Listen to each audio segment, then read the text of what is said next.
1931 жылдың 9 ақпан дүниеге келіп, 1976 жылдың 27 наурыз дүниеден өткен. Қазақтың ұлы ақыны, лирик, публицист, аудармашы.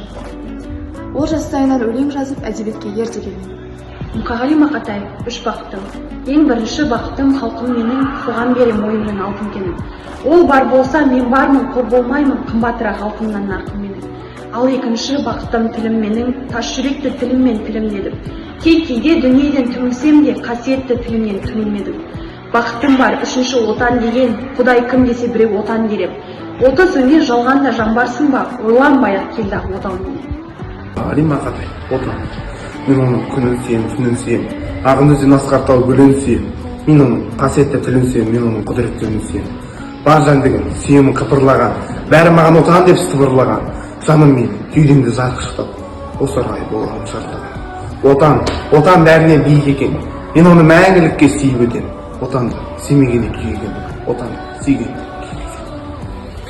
Мұқағали Мақатаев, өмір жайлы сұрай бермесең менен, өмір жайлы сұрай бермесең менен, өмірді мен әлі зерттеп өтпеп ем. Өмір жайлы білгің келсе қартқа бар, қар майданнан жалғыз олар келмеген.